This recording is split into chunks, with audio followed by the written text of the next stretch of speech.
এরপরে আসো আমরা ধারকের সমবায় পড়ব। আজকে শুধুই থিওরি, দেন গাণিতিক প্রবলেম যখন প্র্যাকটিস করব তখন টানা এগুলো করতে থাকবো। কারণটা কি, ধারকের এক অংশের গাণিতিক প্রবলেম মানে এক অংশের থিওরি পড়ে কোনো লাভ নাই। ব্যাপারটা হলো যে গাণিতিক প্রবলেম যেগুলো থাকে তাতে সবগুলো সূত্রই প্রয়োগ করতে হয়, বুঝছো? এটাও লাগে ওটাও লাগে, তাহলে তোমাকে একদিক শিখিয়ে আমি শান্তি পাবো না, তাই পুরো থিওরি শিখতে হবে আগে। আচ্ছা, ধারকের সমবায় আপাতত এটা শিখো, ধারকের সমবায়। ধরো অনেকগুলো ক্যাপাসিটার একসঙ্গে বসে বলল যে আজকে থেকে আমরা 10 টাকা করে জমাবো, এটার নাম হলো সমবায় সমিতি। সমবায় তো শুনেছো তাই না? হ্যাঁ, সমবায় মানে একত্র হয়ে যে কোনো জিনিস গঠন করার নামে কে? সমবায়। কোঅপারেশন থাকবে মানে কোঅপারেটিভ। তো সমবায় সাধারণত দুই রকম হবে। নাম্বার 1 শ্রেণী সমবায়, শ্রেণী সমবায়, series combination, series combination. Number 2 হ্যাঁ সমান্তরাল,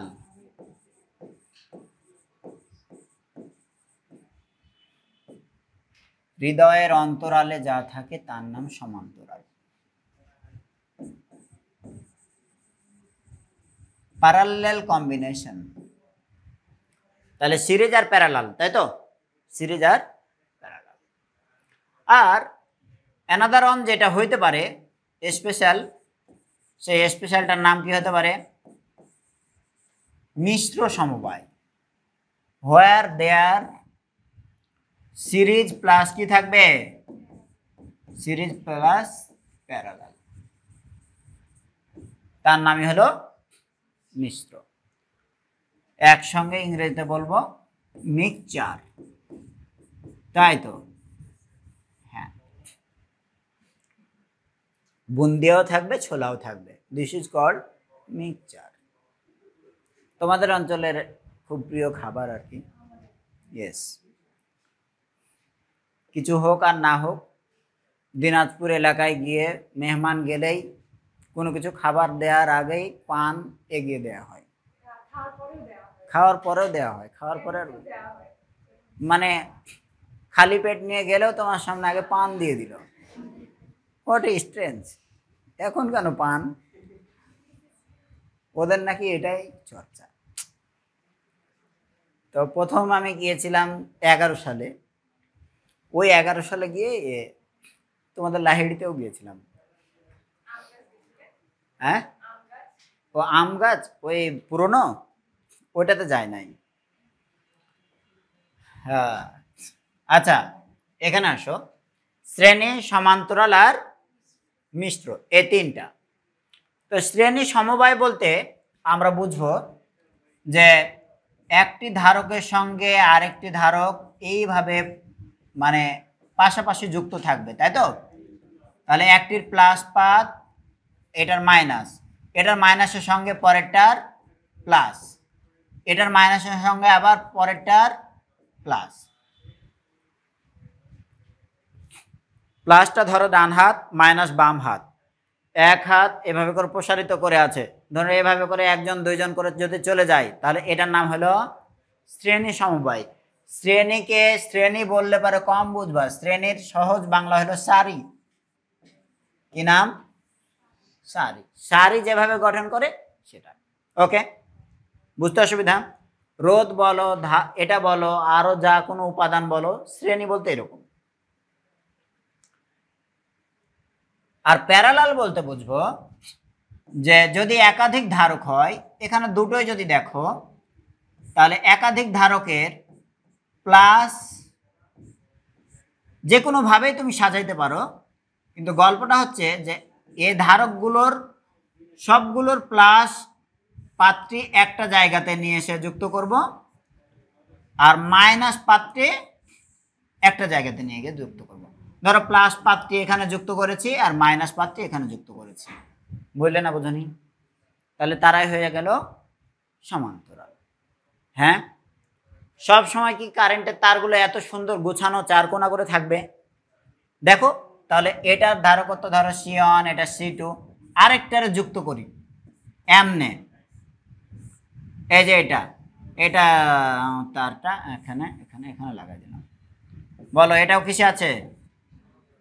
এর প্লাসটা গিয়ে এখানে যুক্ত হয়েছে, এই যে সবগুলোর প্লাস এক জায়গায়, সবগুলোর মাইনাস এক জায়গায়, তাহলে তারা হলো সমান্তরাল।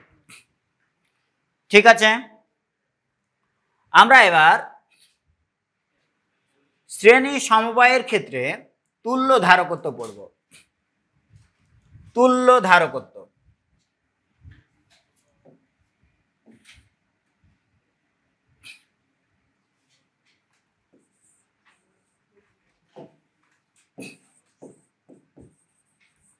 তুল্য ধারকত্ব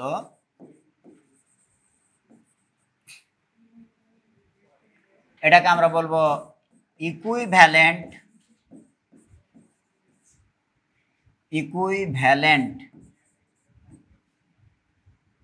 ক্যাপাসিট্যান্স। এই ইকুইভ্যালেন্ট নাকি ইকুইভ্যালেন্স? Equivalent capacitance.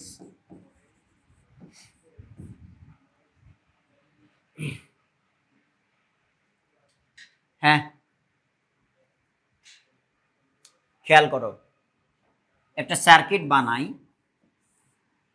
সার্কিটে একটা ধারক দিলাম, দুইটা ধারক দিলাম, তিনটা ধারক দিলাম, শেষ।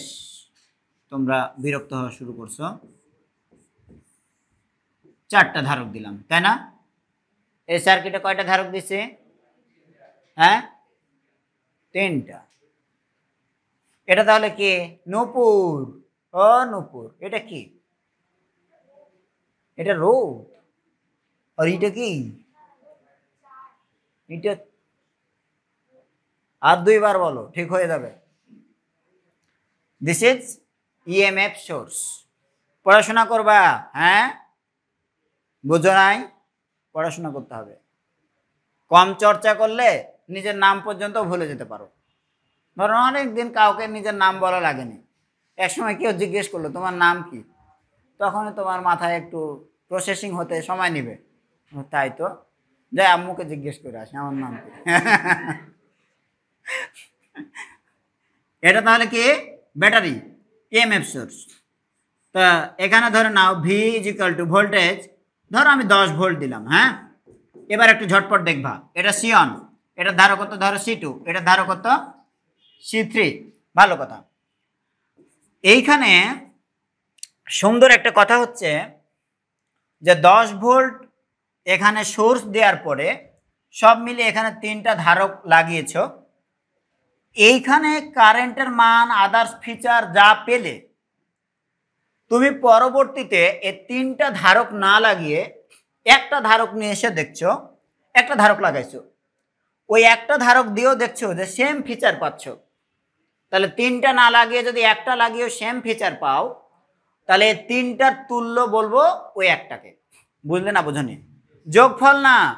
যারা আজকে কিন্তু কলেজে একজনকে পড়াচ্ছিলাম, তখন ও বলল যে হ্যাঁ, আমি বললাম যে এটা রোধের সমষ্টি বলতে পারো না, এটা বলতে হবে রোধের তুল্য। তোমরা সমষ্টি শিখে এসছো নিশ্চয়। বলছে হ্যাঁ, আমাদের তো সমষ্টি বলেছে। আমি বললাম এই একটা লাইন ভুল হয়ে যায়, তাহলে এটাকে বলবো তুল্য, যোগফল না রে ভাই। কি এটা? আমার ধরে নাও কোন একটা জিনিস মাপার সময় 3টা হাফ কেজির বাটখারা চড়াইছি, 3টা হাফ কেজির বাটখারা কতটুকু হবে? কত? 1.5 কেজি। তা না করে একটাই বড় একটা বাটখারা নিয়েছি 1.5 কেজির, তাহলে ওই 3টা আর একটা সমান না? ওই একটারে বলবো ওই 3টার ইকুইভ্যালেন্ট, তুল্য। সমান না, তুল্য। ঠিক আছে, আচ্ছা। তাহলে আমি যদি এই সার্কিটটাকে এমনি আঁকি, একটা দিয়েছি, এই একটার নাম দিয়েছি, তিনটা কিসে আছে? সারিতে কিনা?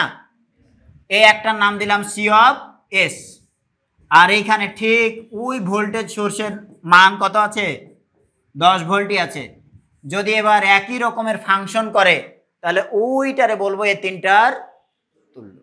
ঠিক আছে, শ্রেণীতে একটা জিনিস শুধু যদি কেউ আজকে শিখে নেয় তাহলে ওর গাণিতিক প্রবলেম আর কোনোদিন প্রবলেম হবে না। অনেক গাণিতিক প্রবলেম দেবে এখান থেকে, চার্জ বের করতে দিবে, ধারকত্ব বের করতে দিবে, প্রত্যেকটার মাথা ঘুরে কারো কারো।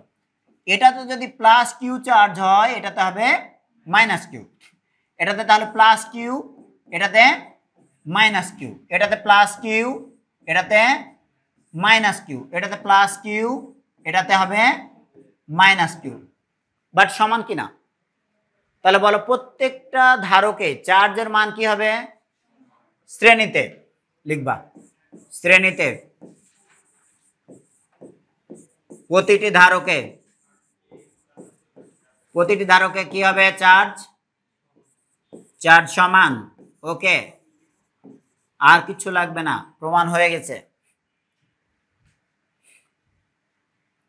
একটা সূত্র ছিল তোমার হাতে, Q is equal to C into V.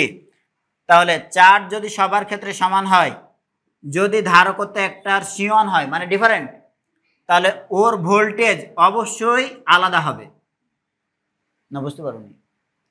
এ আল্লাহ, আরেকটা লিখি, ধর না সবার ক্ষেত্রে চার্জ কিউ, তো একজনের যদি ধারকত্ব কোনো কারণে 2 মাইক্রোফ্যারাড হয় আর আরেকটার ধারকত্ব ধরে নাও 4 মাইক্রোফ্যারাড, তাহলে এর 2 আর এর 4, তো সমান পরিমাণ ভোল্টেজ যদি গুণ করো তাহলে কি সমান চার্জ পাবা?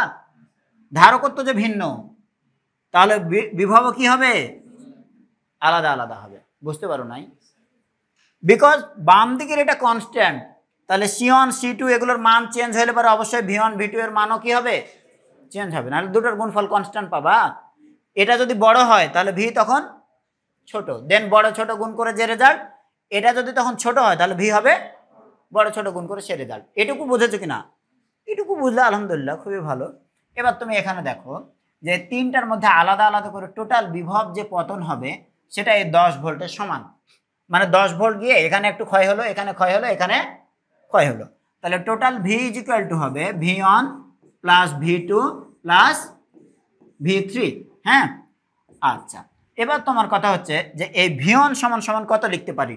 V1 সমান লিখতে পারি কিউ ভাগ C1, V2 সমান লিখতে পারি কিউ ভাগ C2। এই তো কিউ ভাগ C1 প্লাস কিউ ভাগ C2 প্লাস কিউ ভাগ C3। এদিকে যদি ভিগুলোকে কিউ ভাগ সি করে ফেলো, এখানে দেখো তো সব মিলিয়ে টোটাল চার্জ এখানে যদি প্লাস কিউ হয়, এদিকে কত? Minus Q. এটা প্লাস কিউ, এদিকে মাইনাস কিউ। এটার জন্য তাহলে সূত্রটা কি হবে? এটার জন্য ধরে নাও Q is equal to C of S into V. কয়টা দিয়েছি ধারক? এখানে একটা। ওই একটাকে এই তিনটা যদি তুল্য করি তার নাম কি দিয়েছি? সিএস। সি অফ এস সমান সমান কত লিখবো?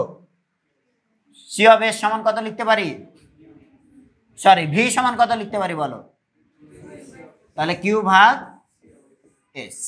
তাহলে ওই ভি সমান লিখে দিলাম কিউ ভাগ সি অফ এস। দুই পক্ষ থেকে কিউ ভাগ করে দাও, তাহলে কত লিখতে পারবা? 1/CS সমান 1/C1 plus 1/C2 plus 1/Q, কিন্তু ভাগ। তাহলে লিখে ফেলো, দেন পরের লাইনে লিখো। আল্লাহ, এটা হ্যাং হয়ে গেছে গো।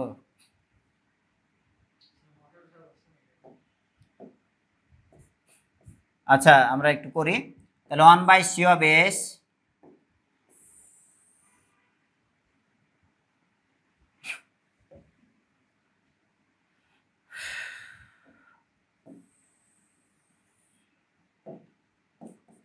One by C of S is equal to 1/C1 plus 1/C2 plus 1/C3 হয়েছে। এটাই হলো শ্রেণীতে তুল্য ধারকত্বের সমীকরণ। কিন্তু মনে রাখবা, সিএস নির্ণয় করতে হবে আমাকে, 1/CS আকারে থাকলে হবে না। ফাইনালি আমার রেজাল্ট তুল্য ধারকত্ব কত চাই? C of S. তাহলে সি অফ এস হবে 1/C1 plus 1/C2 plus 1/C3। এ তিনটা যে যোগফল, সে যোগফলকে আবার উল্টিয়েছে নাকি বলো? এটা যেহেতু উল্টিয়েছে তাহলে এটাকে উল্টাতে হবে, উল্টানো মানে 1 বাই আকারে লিখে দেবো ইনভার্স।